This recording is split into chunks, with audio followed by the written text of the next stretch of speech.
اسلام آباد میں مبینہ طور پر اغوا ہونے والی افغان سفیر کی بیٹی سلسلہ علی خیل کا اپنے ساتھ پیش آنے والے واقعے سے متعلق پہلا ویڈیو بیان سامنے آ گیا۔ سلسلہ علی نے اپنا یہ بیان سوشل میڈیا پر ریکارڈ کروایا۔ چونکہ ان کا بیان افغانی زبان میں ہے، اس لیے ہم آپ کو انہوں نے کیا کہا اردو میں بتاتے ہیں۔ انہوں نے اپنے بیان میں پاکستان اور پاکستانی اداروں اور ڈاکٹرز پر بھی متعدد سنگین الزامات لگائے۔ سوشل میڈیا پر جاری کیے گئے ایک ویڈیو بیان میں انہوں نے کہا کہ یہ پیغام ان تمام لوگوں کے لیے ہے جنہوں نے میرے کیس کو سپورٹ کیا۔ سلسلہ علی خیل کا کہنا تھا کہ چونکہ کورونا کی وجہ سے تعلیم آن لائن ہو چکی تھی، جس پر اغوا کار نے مجھے مخاطب کرتے ہوئے کہا کہ تم افغان سفیر کی بیٹی ہو۔ اس نے کئی اور باتیں بھی کیں اور پھر مجھ پر تشدد شروع کر دیا۔ ایسا 5 منٹ تک ہوتا رہا۔ میں بہت زیادہ ڈر گئی تھی اور گھبرا کر اپنے ہوش و حواس کھو بیٹھی۔ جب میرے ہوش و حواس بحال ہوئے تو جسمانی طور پر ٹارچر کیا گیا۔ بعد ازاں مجھے گھر لایا گیا۔ جب ہسپتال میڈیکل چیک اپ کے لیے گئی تو وہاں پر پولیس بھی موجود تھی۔ وہاں پر مجھ سے ایک ہی سوال متعدد بار پوچھا گیا۔ اس وقت میرے ذہن میں یہی بات چل رہی تھی کہ مجھ پر تشدد کیا گیا ہے اور میرا مکمل چیک اپ ضروری ہے۔ شبہ تھا کہ اغوا کاروں نے مجھے بے ہوش کرنے کے لیے کوئی نشہ دیا ہوگا۔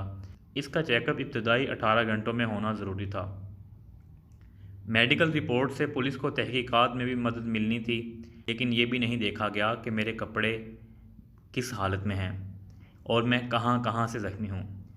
سلسلہ علی خیل نے مزید کہا کہ جس طرح اغوا کیس میں طبی معائنہ کیا جانا چاہیے تھا، اس طرح نہیں کیا گیا۔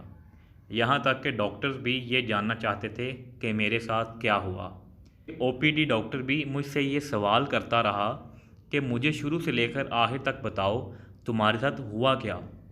اگرچہ اس وقت میری ذہنی کیفیت ٹھیک نہیں تھی، میرے جسم میں درد تھا، لیکن اس کے باوجود پہلے دن سے پولیس کے ساتھ بھرپور تعاون کیا۔ واقعے کو 3 روز گزر جانے کے باوجود تحقیقاتی ٹیم مجھ سے وہی سوال دہراتی رہی۔ واقعے کے 4 دن بعد ہم ترکی چلے گئے۔ میری میڈیکل رپورٹ میں جسمانی اور تشدد کی تصدیق کی گئی۔ سلسلہ نے مزید یہ کہا کہ میں اب جسمانی طور پر بہتر محسوس کر رہی ہوں، لیکن ذہنی طور پر صحت مند ہونے کے لیے مجھے اب بھی وقت درکار ہے۔ واقعے کے بعد کوئی رات ایسی نہیں گزری جب میں 3 سے 4 بار نہ جاگی ہوں۔ مجھے ایسا محسوس ہوتا ہے کہ شاید میں ابھی بھی اس واقعے کی زد میں ہوں۔ مجھے برے خواب بھی آتے ہیں، اس لیے مجھے مکمل صحت یاب ہونے میں کچھ وقت لگے گا۔ میری اپنی حکومت سے درخواست ہے کہ میرے کیس کی پیروی کریں۔ میری پاکستانی حکام سے بھی درخواست ہے کہ کیس کو لے کر ایمانداری کا مظاہرہ کریں۔ یاد رہے اس سے قبل پاکی وزیر داخلہ شیر رشید نے کہا تھا کہ افغان سفیر کی بیٹی کے مبینہ اغوا سے متعلق تمام شواہد افغان تحقیقاتی ٹیم کو فراہم کر دیے گئے۔ انہوں نے کہا کہ ہم نے افغان ٹیم سے مطالبہ کیا کہ افغان سفیر ان کی بیٹی سے تفتیش اور جرمن فون ہمیں فورینزک کے لیے چاہیے۔ واضح رہے کہ افغان سفیر کی بیٹی اس وقت جرمنی میں مقیم ہے۔ اس سارے واقعے کے بعد وزیر داخلہ شیر رشید کو چاہیے کہ وہ تمام ویڈیو ثبوت میڈیا کے سامنے لے آئیں جو ان کے پاس موجود ہیں۔ شیر رشید اب تک یہ کہتے رہے کہ یہ افغان بیٹی ہماری بیٹی ہے، اس لیے ہم ان کی ویڈیوز جاری نہیں کریں گے۔